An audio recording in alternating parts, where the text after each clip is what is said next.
हरे कृष्णा, राधे राधे दोस्तों। कैसे हैं आप सभी लोग। आशा करती हूँ कि आप सारे फ्रेंड्स बहुत ही ज़्यादा अच्छे होंगे। मैं भी बिल्कुल ठीक हूँ और आप सभी लोगों का मेरे चैनल इंडियन ब्लॉग विद शिखा में बहुत बहुत स्वागत है। और आज मैं आप लोग के साथ शेयर करने जा रही हूँ वैकुंठ चतुर्दशी की पूजा। तो आप देख सकते हैं कि कुछ इस प्रकार से मैंने एक चौकी लगा रखी है, उस पर मैंने पीले रंग का वस्त्र बिछाया है। अभी मैं पूजा की ही तैयारी कर रही हूँ। तो यहाँ पर आप देख सकते हैं कि इस प्रकार से मैंने स्वस्तिक का निर्माण किया है। तो ये मैंने चावल से बनाया है। चावल को मैंने कलर करके रखा था लाल पीले हरे रंग से। तो अच्छा लगता है इस तरह से जब हम रंगोली बनाते हैं और श्री हरि विष्णु जी की जब हम पूजा करते हैं तो चावल की रंगोली बहुत ही शुभ होती है। इस प्रकार से आप बना सकते हैं। तो इस तरह से मैंने स्वस्तिक का निर्माण किया है। आप यहाँ पर अष्टकमल दल भी बना सकते हैं। मैंने स्वस्तिक का निर्माण किया है। पूजा की तैयारी मेरी लगभग हो चुकी है। तो यहाँ पर आप देख सकते हैं कलश के लिए मैंने लोटे में इस प्रकार से मौली वगैरह सब बांध के रख लिया है। यहाँ औले का दीपक मैंने बनाया। यहाँ आरती के लिए भी मैंने थाली जो है सजा ली है। तो पूजन की सामग्री भी मैं एकत्रित कर रही हूँ। 14 दीपकों को मैं जो है प्रज्वलित करूँगी। इस प्रकार से मैंने अभी जो है इसमें बाती रखी है। तेल अभी मैं डालूंगी और यहाँ पर पुष्प वगैरह रखे हैं। भोग मैंने निकाल के रख लिया है। तो लगभग मेरी सारी तैयारी हो चुकी है और अब जो है हम करेंगे वैकुंठ चतुर्दशी की पूजा। तो पूजा हमेशा जो है शुभ मुहूर्त में ही करना चाहिए। तो अभी हम लोग जो है थोड़ा सा समय का ध्यान रख रहे हैं कि जब हमारा समय होगा तभी हम पूजा शुरू करेंगे।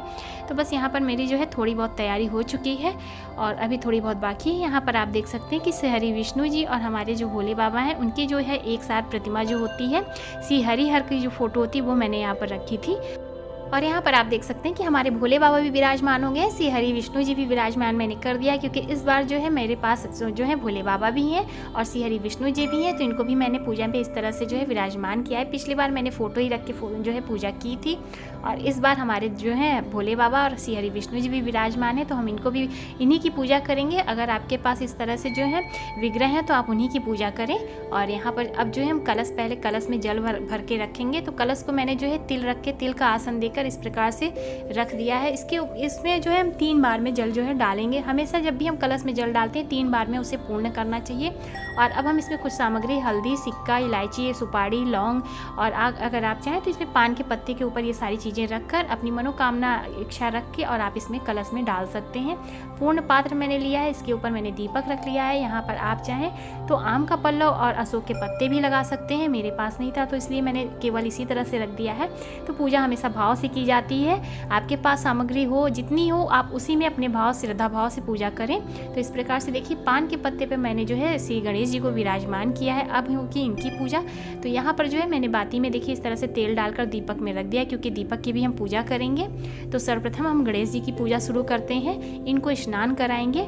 तो सर्वप्रथम गणेश जी की पूजा होती है जैसा कि आप सभी जानते हैं। जल से स्नान कराएंगे, पंचामृत से स्नान कराएंगे। इसके बाद जो है फिर से जल से साफ जल से स्नान करा के इनको जो है इस तरह से इनकी पूजा करेंगे। तो देखिए यहाँ पर जल से स्नान हो और अब हम जो है एक साफ़ कपड़े से इनको पोंछेंगे। तो यहाँ पर जो है इस प्रकार से हम इन्हें पोंछेंगे। हमेशा भी जब भी हम पूजा करते हैं सभी मूर्तियों को इस प्रकार से स्नान आदि कराने के बाद पोंछना जरूर से चाहिए। तो इस प्रकार से देखिए यहाँ पर हमने इनको विराजमान कर दिया है। इनको पोंछने के बाद वस्त्र रूपी मौली अर्पित करेंगे। इसके बाद फिर हम इन्हें जनेऊ अर्पित करेंगे। इस प्रकार से जो है हम अपने गणेश जी की पूजा करते हैं। लाल पुष्प हम इन्हें चढ़ाएंगे। दूर्वा भी आप चढ़ा सकते हैं। अगर दूर्वा हो तो जरूर चढ़ाएं क्योंकि दूर्वा जो है श्री गणेश जी की जो है अत्यंत प्रिय है। यहाँ पर देखिए चंदन और रोली और सिंदूर से इनका जो है टीका किया जा रहा है। तो इस प्रकार से हम अपने गणेश जी की पूजा करेंगे। देखिए लाल पुष्प आप हो सके तो जरूर से चढ़ाएं। और अब हम जो है धूप दीप दिखाएंगे। गणेश जी की पूजा हो जाने के बाद अब हम करेंगे कलश की स्थापना। कलश की पूजा करेंगे क्योंकि कलश में हमारे सभी देवी देवता विराजमान होते हैं और वो हमारी पूजा में आकर अपना जो है आशीर्वाद हमें देते हैं। तो इस प्रकार से हम कलश की पूजा करेंगे। कलश को भी हम इसी प्रकार से दूध जल और गंगा जल से स्नान कराएंगे। इसके बाद टीका चंदन करेंगे। यहाँ पर देखिए वस्त्र रूपी मौली अर्पित करेंगे और पुष्प चढ़ाएंगे। इसके बाद जो है यहाँ पर हम दीपक को प्रज्वलित करेंगे। दीपक सर्वप्रथम प्रज्वलित करना चाहिए। इसके बाद अपनी पूजा को जो प्रारंभ करना चाहिए। यहाँ पर इनको भी धूप दीप दिखाएंगे। इसके बाद कलश की पूजा हो गई, गणेश जी की पूजा हो गई, कलश की पूजा हो गई। मंदिर में मैंने पूजा कर ही लिया था। आप देख ही सकते हैं पुष्प वगैरह सब चढ़ाई हुआ है। तो अब जो है हम आवाहन करेंगे अपने श्री हरि विष्णु जी और भोलेनाथ बाबा का। इनको जो है आवाहन करने के बाद पुष्प चढ़ाने के बाद हम इन्हें जल से स्नान कराएंगे। और स्नान कराने के पश्चात जो है हम इन्हें साफ कपड़े से पोंछेंगे और पोंछने के बाद जो है हम इन्हें वस्त्र रूपी मौली अर्पित करेंगे। तो इस प्रकार से देखिए पोंछ दिया है और पोंछने के बाद जो है हम इन्हें मौली यहाँ पर पहनाएंगे। और आज के दिन जो है हम जो भी चीज़ें चढ़ाएंगे एक ही में हम दोनों लोग को चढ़ाएंगे, क्योंकि दोनों लोगों का एक ही रूप है। आप देख ही सकते हैं इस प्रकार से फोटो में बने हुए हैं। तो एक ही मौली में हम दोनों लोगों को एक साथ पहनाएंगे। इस प्रकार से जनेऊ भी हम एक ही साथ जो है पहना रहे हैं, एक ही में हम जो है इस प्रकार से दोनों लोगों को जनेऊ अर्पित करेंगे। और इस प्रकार से फिर हम माला भी एक ही माला में हमें दोनों लोगों को पहनाना है, अलग अलग माला यहाँ पर नहीं पहनानी है। और इस प्रकार से माला पहनाएंगे। आज जो चीज़ें हम भोले बाबा को चढ़ाएंगे वो चीज़ हम श्री हरि विष्णु जी को चढ़ाएंगे, और जो चीज़ें विष्णु जी को चढ़ाई जाती हैं वो भोले बाबा को चढ़ाएंगे। तो यहाँ पर जो है अब पीले चंदन से हम जो है बाबा को टीका करेंगे, इसके बाद रोली लगाएंगे। इस तरह से जो है हम अपने भोले बाबा और श्री हरि विष्णु जी की पूजा करेंगे। तो इस प्रकार से देखिए टीका चंदन हो चुका है। और आज के दिन जो है तुलसी का पत्र जो होता है, बेल पत्र जो है हम श्री हरि विष्णु जी को अर्पित करेंगे, क्योंकि जो है बेल पत्र हमारे भोले बाबा को चढ़ाया जाता है। तो आज के दिन ही ऐसा दिन होता है कि जब हम बेल पत्र श्री हरि विष्णु जी को चढ़ाते हैं। तो यहाँ पर पहले लाल और जो है सफ़ेद रंग के पुष्प हम अर्पित करेंगे। इसके बाद यहाँ पर मैं आपको दिखाती हूँ बेल का पत्र। तो आज हम बेल का पत्र जो है श्री हरि विष्णु जी को अर्पित करेंगे, इस प्रकार से चढ़ाएंगे। और तुलसी का पत्र जो है हम अपने भोले बाबा को चढ़ाएंगे। केवल आज ऐसा ही दिन होता है वैकुंठ चतुर्दशी का दिन कि जब हम तुलसी अपने श्री हरि विष्णु जी के ऊपर ना चढ़ाकर भोले बाबा को अर्पित करते हैं। और आज यहाँ पर आप हो सके तो कमल का पुष्प जरूर से चढ़ाएं। हो सके तो आप एक चढ़ा सकते हैं, 11, 21, 108 जितना हो सके आप उतने कमल के पुष्प चढ़ा सकते हैं। मैंने यहाँ पर एक ही पुष्प चढ़ाया क्योंकि हमें एक ही मिला, किसी बड़ी मुश्किल से एक कमल का पुष्प मिल गया था तो वो चढ़ाया। इसके बाद वस्त्र रूपी मैंने जो है बाबा को इस प्रकार से फोटो पर मैंने एक वस्त्र पहना दिया। भोग में मैं यहाँ पर खिचड़ी चढ़ा रही हूँ। आज के दिन जो है खिचड़ी का भोग लगाया जाता है। आम का अचार मैं चढ़ा रही हूँ। आम का अचार ये घर का बना है, इसमें लहसुन प्याज नहीं है। आप बाजार का अचार हो सके तो ना चढ़ाएं। पापड़ चढ़ाएंगे। और यहाँ पर देखिए हमारे बाल गोपाल विराजमान है। आज बुधवार थी तो मैंने जो है इन्हें इस प्रकार से हरे रंग की पोशाक पहनाई है। और इसके बाद यहाँ पर हम लोटे में इस प्रकार से बाबा के लिए जल रखेंगे, क्योंकि हम जो है बाबा के लिए यहाँ पर जल रखेंगे, इसमें पुष्प चढ़ाएंगे। तो इस प्रकार से जो है जल हमें खाली नहीं रखना चाहिए। हो सके तो आप तुलसी का पत्र या पुष्प डालकर चढ़ाएं। मीठे में मैं यहाँ पर जो है ये रबड़ी का भोग में लगा रही हूँ।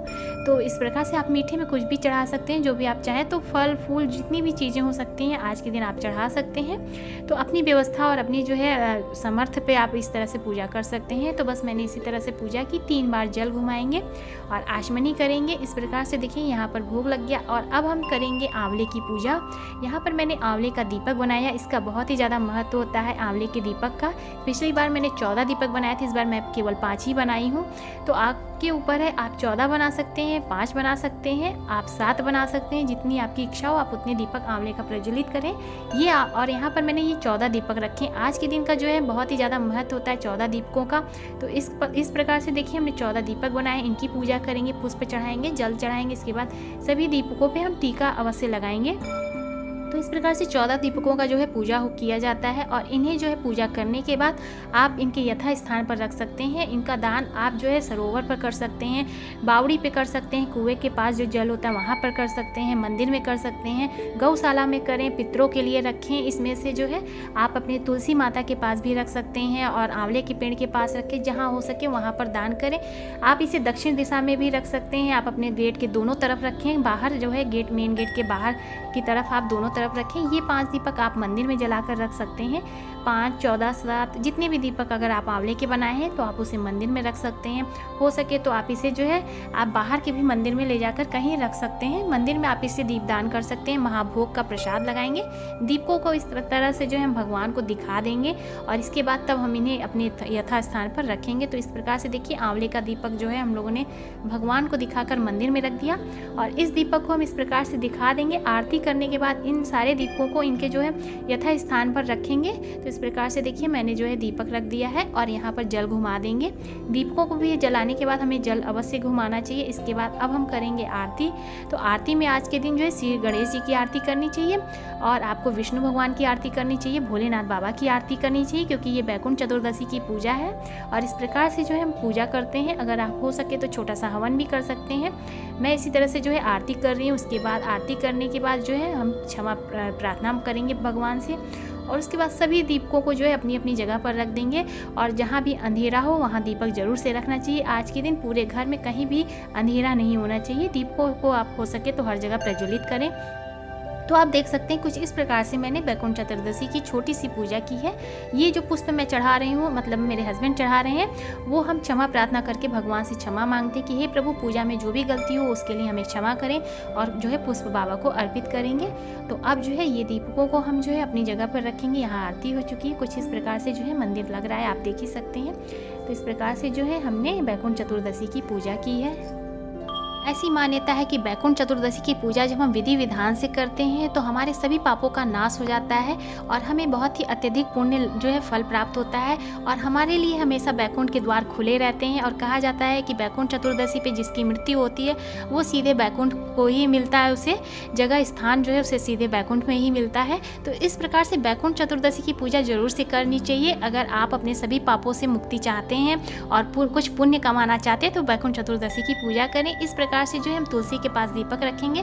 दीपक कभी भी रखें तो इस प्रकार से जो है आसन देकर रखना चाहिए। हो सके तो आप एक बर्तन में रख सकते हैं, नहीं तो इस प्रकार से चावल का आसन देकर जो है रखें। यहाँ मैं आंवले के पेड़ के नीचे रख रही हूँ। इसी प्रकार से हम सारे घर में दीपक रखेंगे, और हो सके तो आप गौशाला में भी जाकर दीपक जरूर से रखें। तो मेरे यहाँ आसपास में जो है गौशाला नहीं है, तो मैं इस तरह से अपनी गाय माता के पास ही दीपक प्रज्वलित कर रही हूँ, गौशाला को ध्यान में रखते हुए।